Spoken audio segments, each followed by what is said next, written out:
I don't want to have to fight you, Sam. 2 months, John! You said a day or so.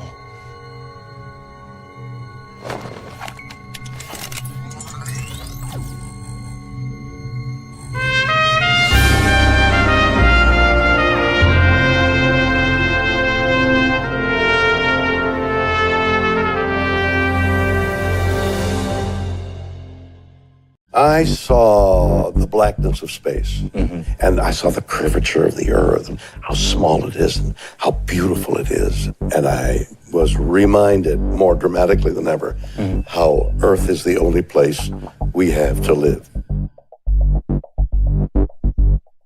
As a child of the 70s, I was obsessed with NASA's moon missions. The LEM and the fictional Eagle were my favorite spaceships. For over 50 years, my dreams of living in space, in an amazing futuristic world, have never left me. So I decided to go on a journey to explore why. Science fiction isn't about predicting the future. Science fiction is about inspiring the future. Absolutely. We make up stories to make people want to do things. He's right. Sci-fi often drives innovation, and innovation can also drive science fiction. Astronauts are the ultimate innovators, including moonwalker Charles Duke. I learned all about his mission when he shared surprising personal insights. Once we got into orbit, it was on the backside of the moon, and we came around from the front side, and there was Earthrise. And the first thought I had was, man, we're a long way from home. I hope this thing holds together. Another astronaut who inspires me is Dr. Cyan Proctor, the first woman to pilot a commercial spacecraft. And like me, she was inspired by sci-fi. To me, I had always wanted to be an explorer, right? As a kid. That's what an astronaut is. And so that idea of that I could one day like boldly go and find new interesting things, that just captivated me as a kid. When I was young, my favorite TV show, Space 1999, featured a future that I wanted to grow up to live in. My sci-fi hero was a pilot named Alan Carter. He was played by actor Nick Tate. How do you pretend to be an astronaut when you've never seen an astronaut doing it, you know? Because you did great. Yeah. We all believed it. I was hitting buttons. I know what the hell I was doing. I decided, people said, directors would say to me, where's the fulcrum of the fly push? And I'd say, oh, this is this one here, you know? It's like, do it with authority. Do it with authority, man. They'll all think he knows what he's doing. Journey with me to the past to rediscover a better future in my new documentary, The Eagle Obsession.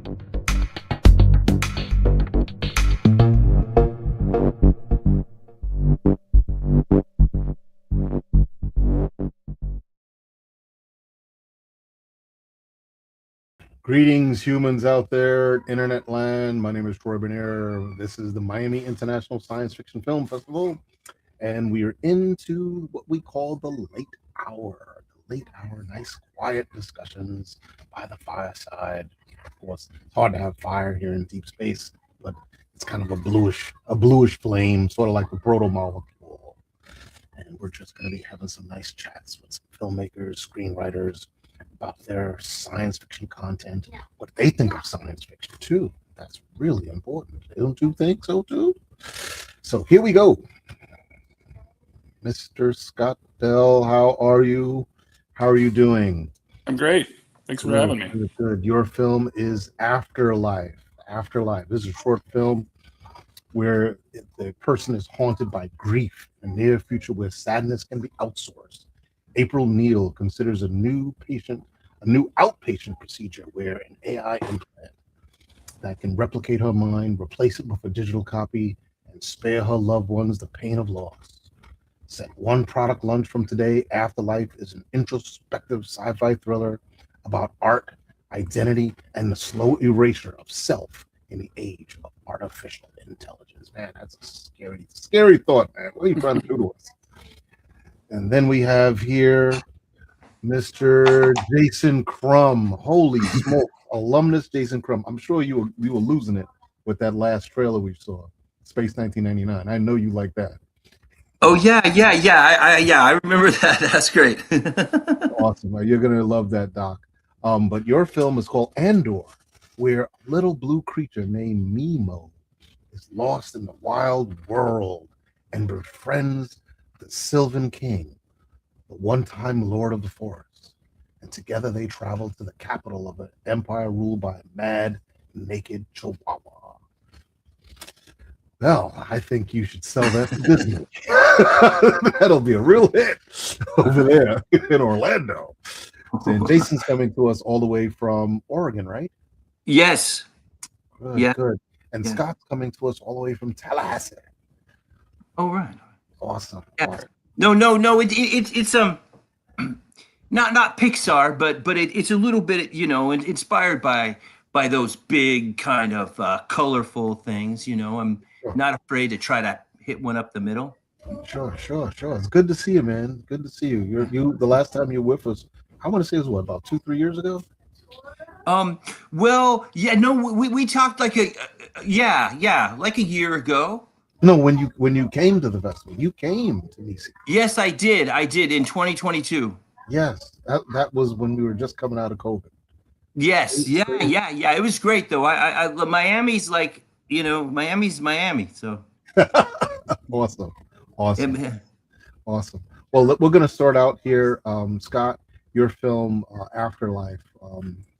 I'm gonna bring the poster up. I think it's a pretty good poster here, and I'd like for you to chat with us a little bit about your film and Okay. give us some thoughts on why you decided to make Afterlife. And we all are familiar with the growth of artificial intelligence, or some people call it augmented intelligence, because it doesn't seem to be that intelligent. So it's kind of scary for a lot of folks. And some people, they're just now experiencing it.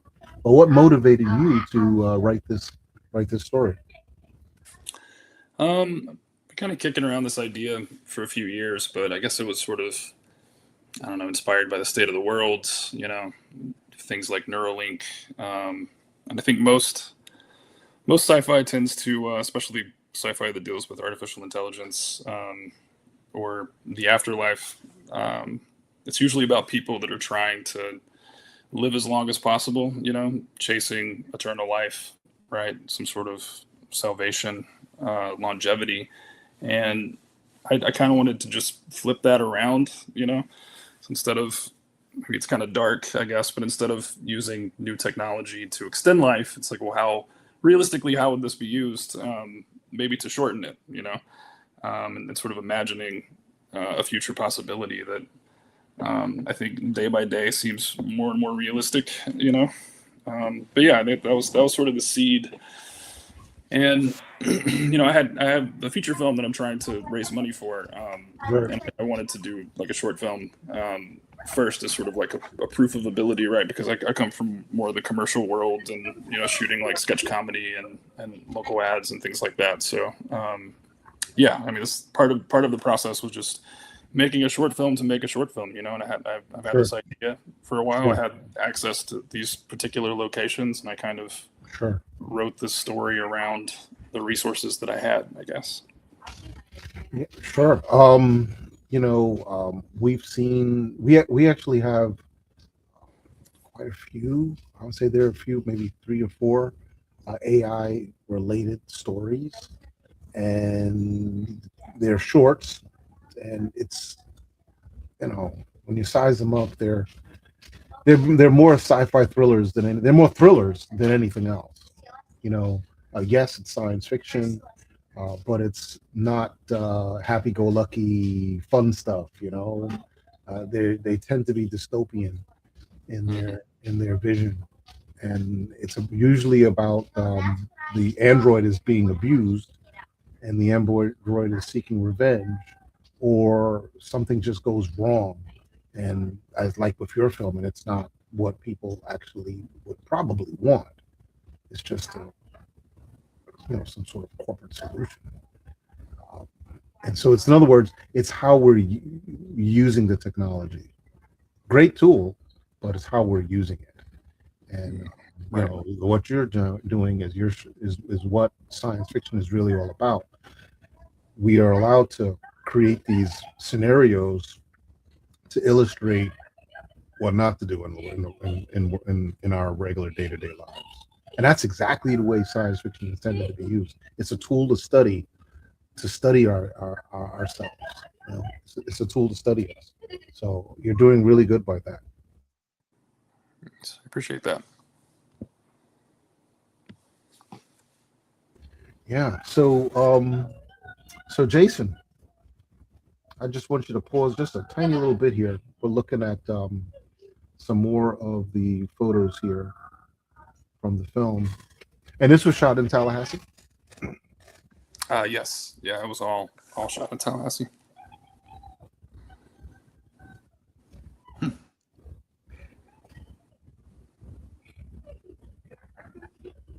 What is this? Oh, I think it's just like Pepsi. Pepsi.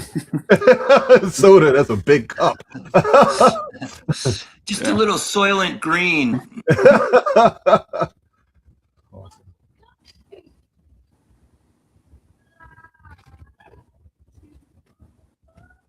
Looks great.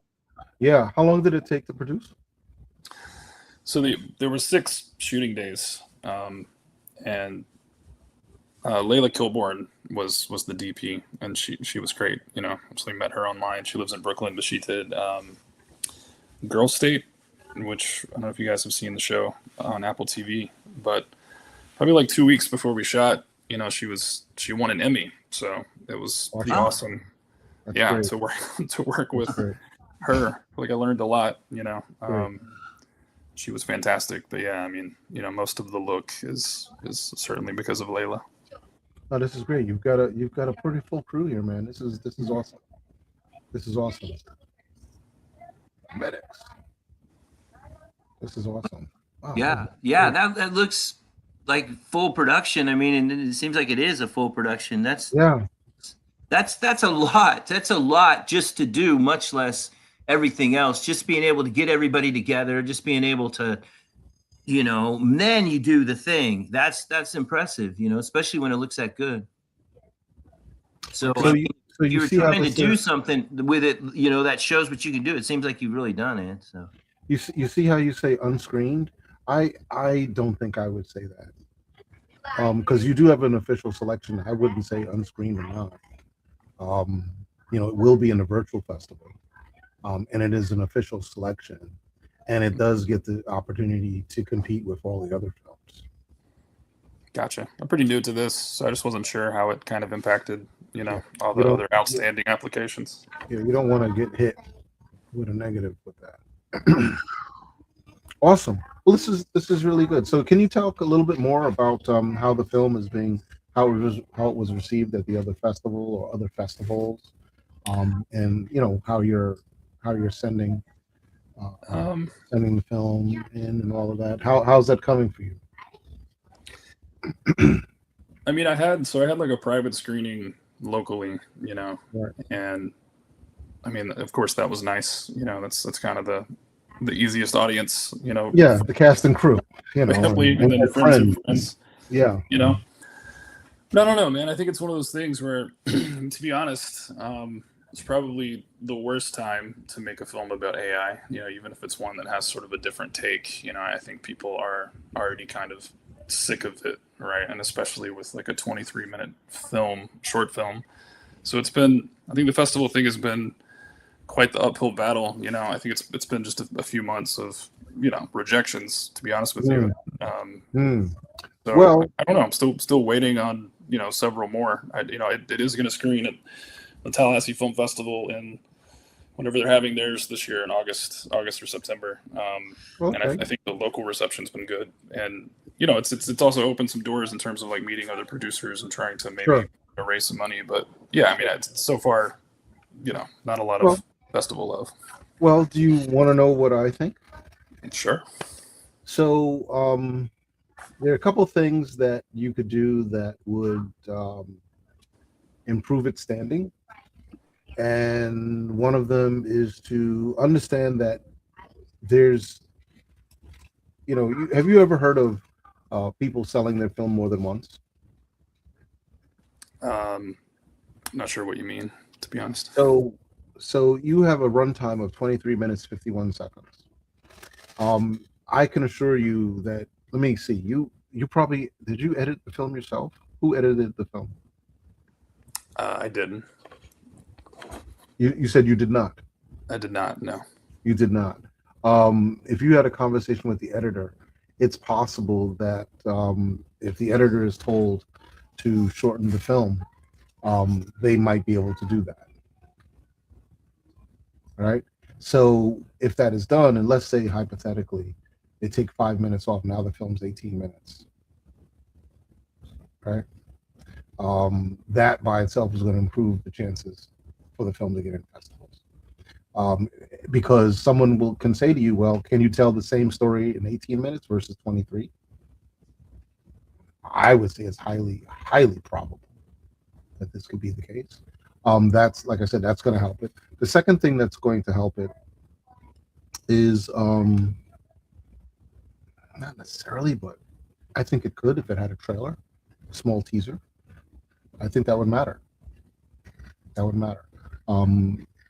Because that would probably get you to show some of the highlight points of the film, instead of someone watching the entire film. And that could potentially kick the film into a category. Oh, well, we like the trailer. Go ahead and give the film a full watch. I'm just saying. The third thing that I think is the most important is sending the film to festivals that play your content, play this kind of content. And it's not that easy because some festivals don't put all of their films available for people to see what they look like. You may have to buy a program. It's not easy. You'd have to really look around for where the trailers are, things like that. But a lot of folks send films in that they clearly did not review what the festival typically plays. It's very important. Not all festivals are the same. Not all sci-fi festivals are the same. With MCFI and the ones that I've listed, tell people where they should send their film. Yeah, they play. There's a lot of overlap. I would say at least 50% overlap. So it's a very high likelihood it plays here. It could play in some of those other festivals. But length is an issue, and it's an issue. The reason why it's an issue for most festivals is because of how they program their film. They want to usually program a short with a feature, and the combined runtime is 2 hours. You know what I mean? So these are just examples. At the end of the day, if you do take 5 minutes off, now you have two separate films. You have the festival version, and you've got the director's cut. So you can sell it twice. Seriously. Yeah, absolutely. So always take, these are options that you have. Do you have any questions for me? No, I mean, I appreciate it. I think at this point, I think lessons learned for sure. I think if I had to do it over again, I would do things differently. But how many festivals did you submit it to? Oh, I don't know, like 60, 70 probably. I'm still waiting to hear back from like 40 of them. Well, it's not too late. Yeah. Not too late. Frequently, we get films that have been submitted to us, and we discover that they've changed the film once or twice before we even get to watch it. We've had that conversation this year. So, and one of them was a long film. It was a long short, and they had already shortened it. We watched the shortened version, and they thought we were denying the film from the longer version. And it's like, no, we just, the film just didn't make muster. But it's how some festivals are. And I can't say that everybody does that, but the majority of festivals are like that. No, I get it. There's a story about a guy who wanted to play basketball in the U.S. and he sent out 3,000 letters and he got 3 replies. And the two were no. But he got his reply. He got his yes. So, I mean, for me, that's just a good reminder, you know. So if you're in a couple festivals out of what you put in already, you know, that's not a bad return. I mean, from what I know about it, you know. And also there's just that, you know, you're going forward, you can show that. I mean, it looks professional. You've got, you know, you're a pro, you've handled the crew. You know, it's like not a lot of people can say that they could do that, you know, much less show that they've done it. So, you know, you're a few steps ahead, I'd say. You know. What have you any sci-fi festivals that we know of? No, I mean, I just got an acceptance from Speculative Film Fest, which is part of NorwestCon. It's like a film festival built into their science fiction convention festival, basically. Excellent. In Seattle. Once again, look what they play, and they probably are totally into the AI theme right now. Most sci-fi festivals, we're inundated with AI themes. No. Lots of AI romance, big topic right now. Mm-hmm. Big topic. I don't know why they mess with these robots. You know? So, you know, did you submit to Sci-Fi London or Boston? I did not get into Boston. Still waiting to hear back from Sci-Fi London. Yeah, just several.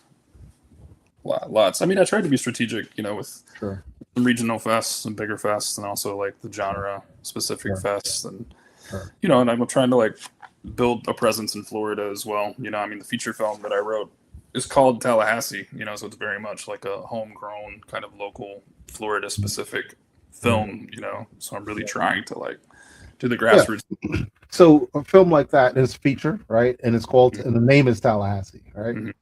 So I don't know, is the Little Rock Film Festival open? Are they still around? I was in this festival in the past.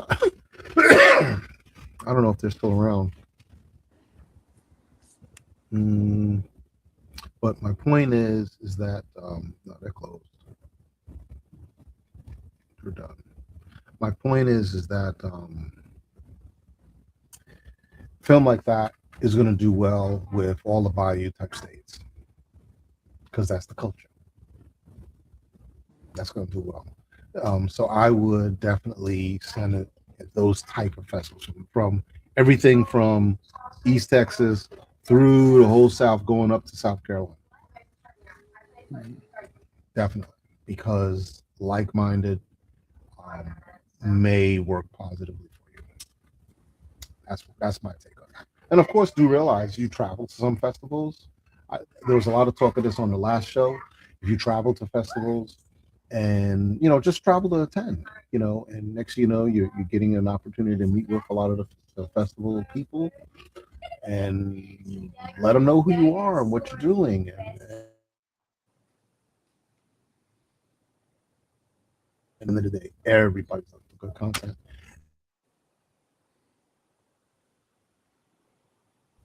It's not that you just make short films, make feature films as well.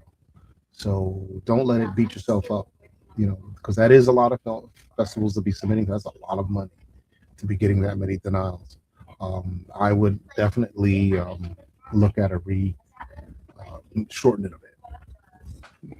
At most, I can't speak about all sci-fi festivals. For us, length we understand because we expect someone to have 3 to 5 minutes of world building before they even start their story, because that's how we did our films.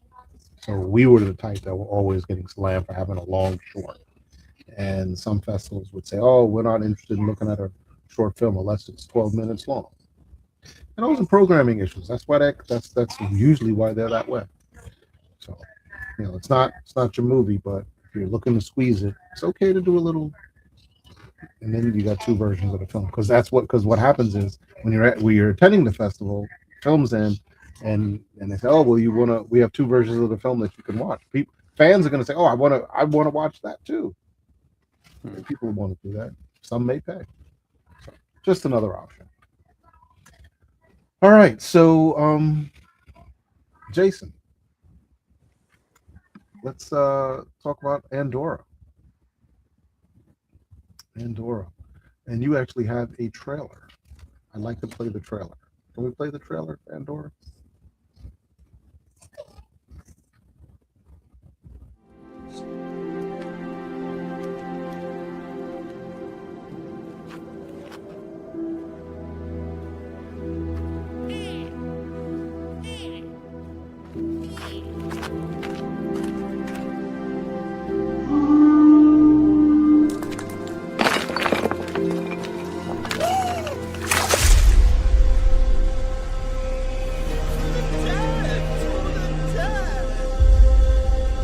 One day it will snow in the desert.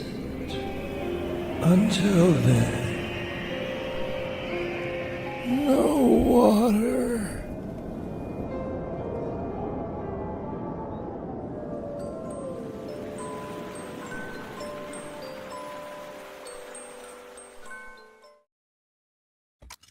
Jason, you've done it again with these animal creatures and miniatures. Wow. Tell me something, man. How are you getting any of these into children's festivals?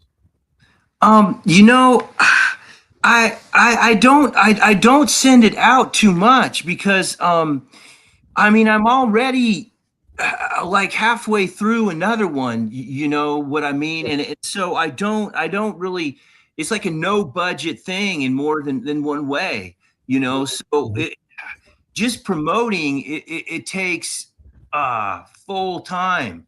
So I'm like already into another production halfway, and this is like a feature length one. So Sure, this, sure. you know, yeah. Okay. So, Okay. I just, looking at it, remember, I got a little kid. and well, the thing is, it's not really a kids movie though, because I mean, it looks like it, and even it's not violent or anything, but just the themes and the overall feel is it's mature. You know what I mean? Sure, It's a sure. little No, bit I know like. you. I know you have mature stories. You're absolutely Yeah, right. so I mean, I mean, there's some kids who like it, but just in well, I don't know, and I'd like to do it. You know, the next one I hope to. It's got a cat for a main Yeah. character, so You have that potential, man. You have that potential. Great, great children's story. I really think so. That's just me. But the judges liked Andorra. They thought it was cool. It's creative. Everything is handmade. All practical effects. I'm real curious how you made that river. How you made the river like that. That's pretty. Yeah. I'm shooting now. I'm shooting a sort of a high seas adventure, a little bit like elements of like Moby Dick or Captain Ahab, or 7 years before the Mass, that kind of thing. Yeah. Wow. So, okay. Yeah. Okay. But I'm just basically what I'm trying to do is I'm trying to create a just a product that's like the end goal.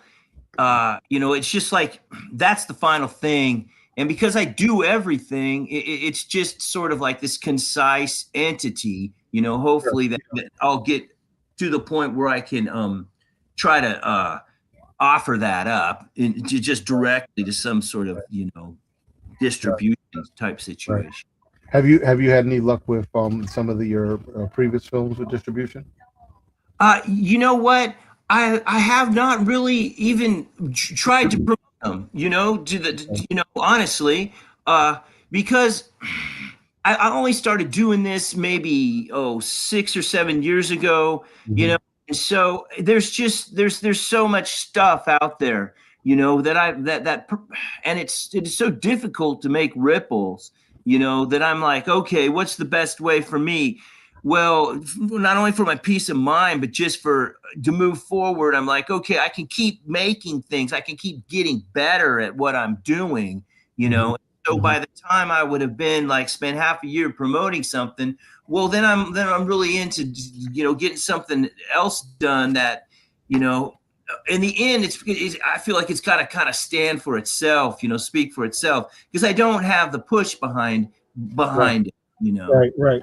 Well, I could tell you that I don't know how much bandwidth I would have, but I know that um, there's a need for certain workshops that we would give that not necessarily people would come to during the physical event because the schedule is totally full for that. We're actually trying to find some additional time for Jamie Lee's content. She's doing her and some folks that she's bringing to the festival. They're going to be talking about these what do they call them? Micro dramas, and how it's growing and how the industry is taking this all very seriously.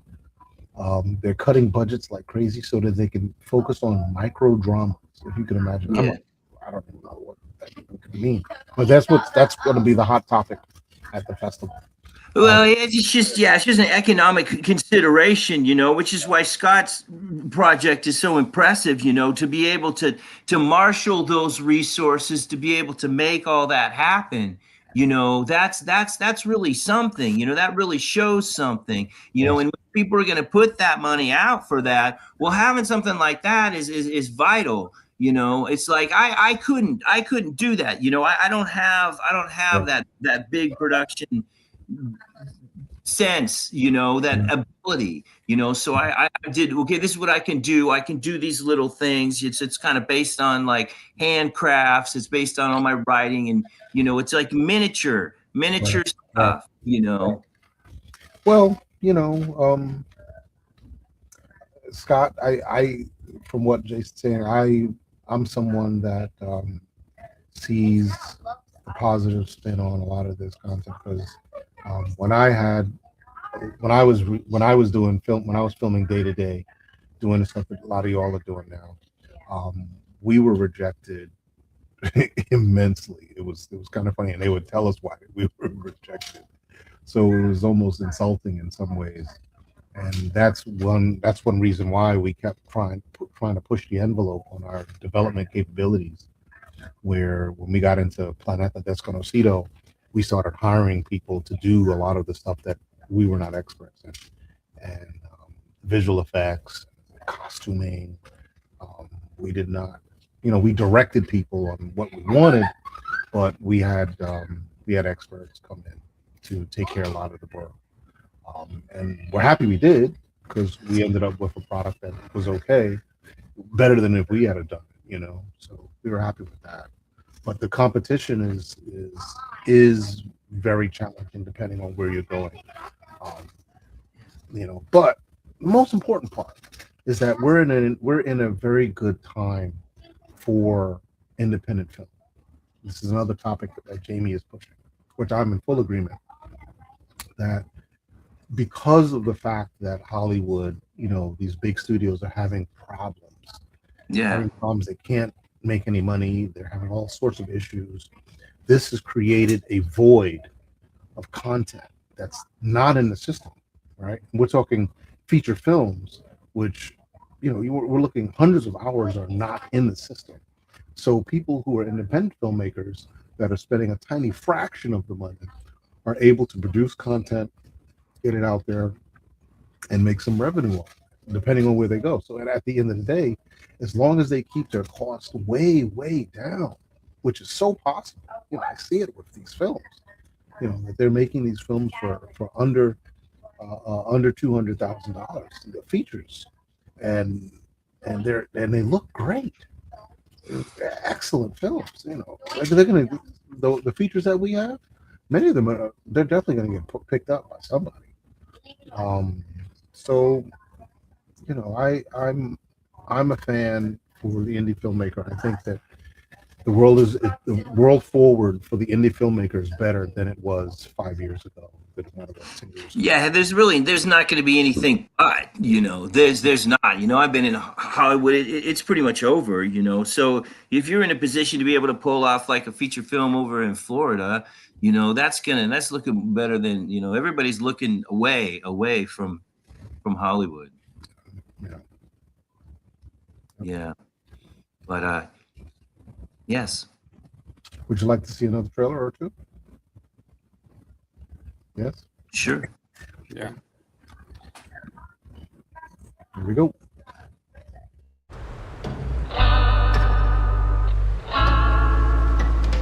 Bienvenidos al futuro. Un universo desgarrado cada vez más lleno de agujeros negros. Bienvenidos a Cuántica Rey. Una chupadita.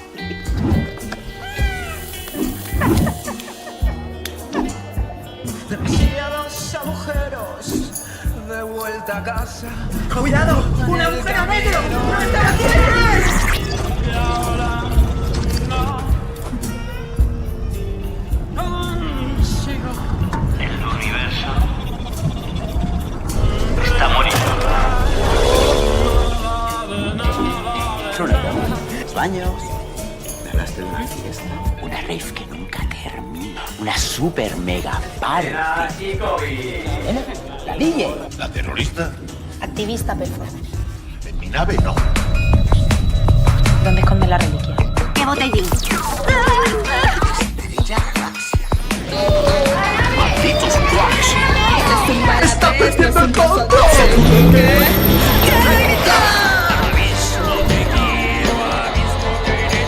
En estos tiempos más que nunca hay que creer en algo.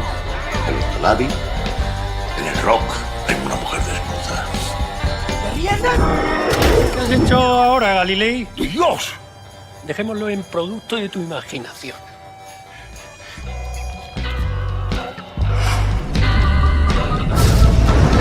Este mundo intentará domar tu corazón inquebrantable. Nunca, nunca permitas a nadie más tomar.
Felt natural. Strange almost, like we'd always known each other. How are you bearing up, Sam? Are you experiencing something that you don't understand? There are things. The vertigo isn't great. And that's the dreams.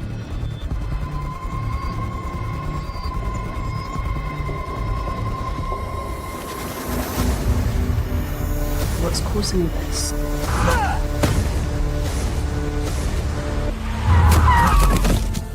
Sam?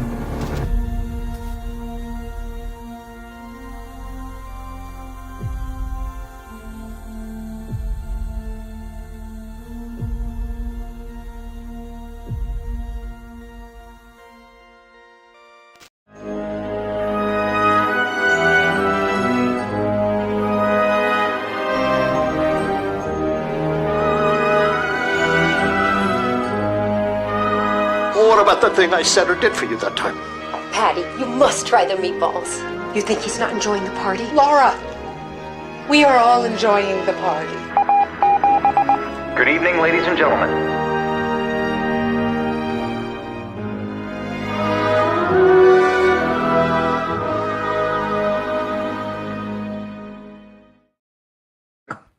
That's good.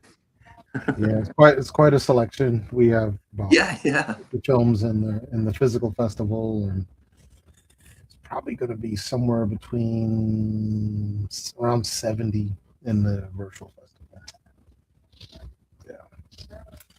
Yeah. So that animation you saw is the very first science fiction from the country called North Macedonia. And the film is in Slavic and with English subtitles. North Macedonia. Yeah, it's very, very good. Very good. That's in the virtual festival. So if you're gonna come to the virtual festival, you wanna catch that one. It's very, very good. The other ones are also shorts, very interesting films. Vertigo is a guy that can't feel anything. It's pretty wild. Makes money by getting knocked out in a boxing ring. Yeah. So, gents have any questions for me? No. I mean, how are things in Miami? How does it look for the festival? Festival's coming along together. It's coming together nicely. We're going to be at the same venue that you. Is it by the Embassy Suites there, down at the crossroads of Miami, by the train? By the on the water, by the bridge, right, the Brickell Bridge. Yeah. Yeah, still the same place. Yes. Yeah. It's a lovely venue. We like the space. It's large, and it's central right in the middle of everything. So, and the accommodations kind of work out, so it's good. Yeah. And the festival's coming along. It's our 13th year. It's hard to believe, but it just keeps giving. Yeah, I wanted to ask you sometime about maybe putting together like hour and a half, 2 hour selection to show at the there's a cinema out here where I show my films, and so sort of like a touring version of the my sci-fi, like a best of. Yeah, I don't know if you do that. I mean, that might be something to do, a way to get just to get the films out, put together a feature length of shorts, Oh, we can talk about it. Let's talk about it. Let's look at the venue, that kind of thing. I'm happy to have that convo and see what we come up with. We've done it before. Oh, you've done it before. Okay. Sure. Yeah. It seems like it's just a good way to get to. We did it in North Carolina, Cary, North Carolina. Okay. We did a little thing over there and put together a screening, afternoon screening for folks over at one of their local theaters, independently owned theaters. Did that. Oh, cool. So we do it again. All right. Mm-hmm. Okay. Scott? No questions. I mean, thank you guys. I appreciate the kind words, the advice. I think, it was great to have the connection. I feel like I've internalized lots of these lessons. I'm not sort of down on the process. I know that, at first, obviously, that amount, the overwhelming rejection, I think is difficult for anyone, especially that's filmmaking or doing any kind of, creative thing. Right. But I don't know. I think I've gotten used to it at this point, and I'm trying to, just learn what I can from the mistakes and just be better the next time, So, that happens to a lot of filmmakers, and then what happens? They make another film, and the film performs better, right? And what also happens is a lot of times they're making this other film, they get some attention, and the people want the film that didn't get into all those festivals. They want that one instead. Yeah. I mean, I just think in general, it's always just good to be like moving forward, because it seems to me the whole industry as it is kind of based on the future, You know, what's going to happen in the future, you know, looking forward. And then that justifies what you've done in the past more than anything else, you know. So that's at least my philosophy. Not that I've, you know, gotten anywhere, but I feel like I've gotten somewhere with you know, what I'm doing, and, you know. Sure. So. Sure. Yeah, so that's about right. And I appreciate Scott, you and Jason coming on board. And you know, we're going to be doing this again. You know, this is going to be going on as we get through the virtual festival. That's 2 weeks after the main festival ends. We kick off the virtual. The virtual runs for about 2 weeks, and it's a lot more opportunities to interview and even do one-on-one interviews, and we're talking with that. So, and that's post festival, so there's a lot more information and things to be learned if one is interested. All righty. All right, gents. We're gonna leave it at that, and I'm just gonna put an outgoing clip, and that'll be it. Cool. Thank you, guys. All right. Yeah, thank you, Scott. I'll see you soon. Have a good day, gents. Really appreciate you. All right. Bye bye now.